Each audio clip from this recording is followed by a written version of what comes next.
Hey everyone, welcome back to our discussion on empathic leadership.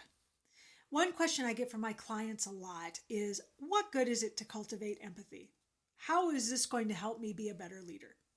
And my response to them is, if you don't turn that empathy into action, it's not going to do you much good at all.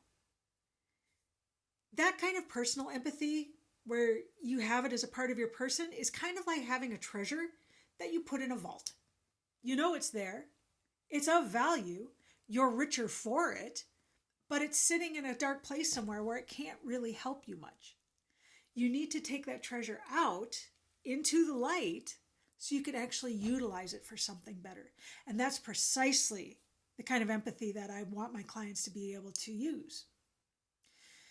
Welcome back to our discussion, and please do like and subscribe so that I can keep bringing this content. And keep in mind that this isn't just for people in C-suite leadership positions. This is for someone who wants to hone their leadership of one, like we talked about in video 2. This is for people who want to lead small groups. This is for aspiring leaders or someone who just wants to know more about leadership. So before we dig in specifically on empathy and how it informs hard, tangible skills that create better organizations, I want to bring up an Ernst & Young survey that I found from 2021. Specifically, what this was looking at was, in the wake of the pandemic and the Great Resignation, what the workforce was saying. And what they were saying was that empathy may be the secret sauce. And I'm not using those words. That was the words that came out of the survey.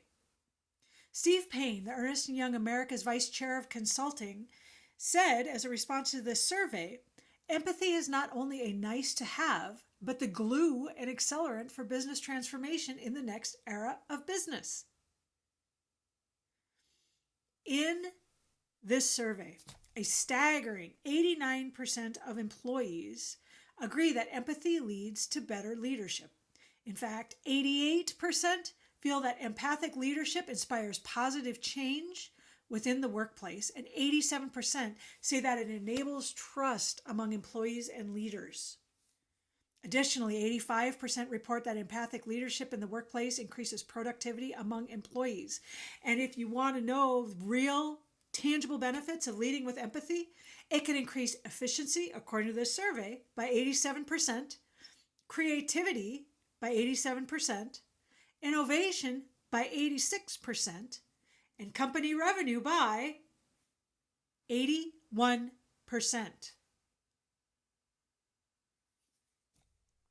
So you don't have to believe me. You can believe a Big Four international global consulting firm like Ernst & Young. So let's start our discussion today by actually discussing communication itself. All right? There's like 3 to 5 main theories on communication and how it works, but we're just going to break it down into 2 really easy parts. So in order to have effective communication, you have to have a transmission, someone who's talking, and you have to have a reception, right? So for those of us that go back this far, this is kind of like the old days of radio, right? Where you had the big transmission towers and they could be blowing out the best and the coolest and the most powerful signals and anywhere globally. But if you didn't have a radio to receive it, it didn't matter. And communication is the same way. If as a leader, you are transmitting all day long, but there's nothing to receive because there's a gap, then your communication is not effective. Empathy is what can come in to bridge that gap. The original Latin term, communicare, just to give an idea of where this comes from, actually means to share out, to make generally accessible, or to discuss together.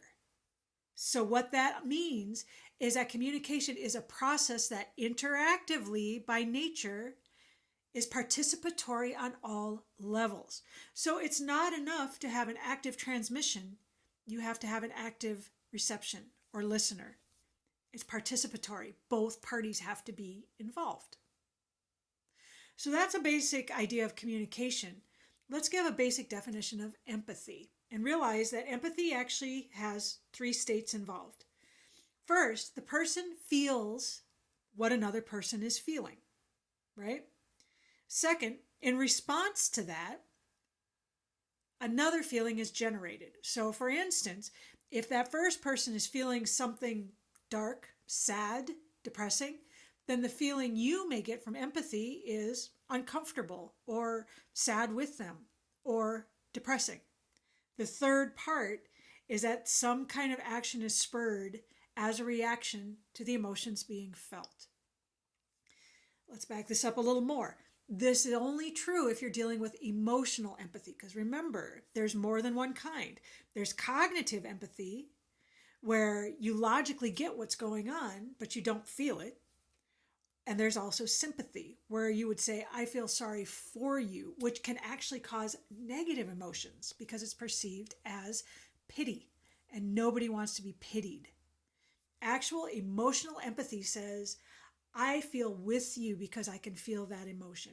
And that's the kind of empathy that we're talking about. And it makes a difference. You need to make sure that we're talking about the same thing here. So now that we figured out what exactly it means to say communication and what exactly empathy has to do with that, we can go ahead and inform empathic communication. We will get to that in our second video. Thank you so much for watching, and we'll see you there.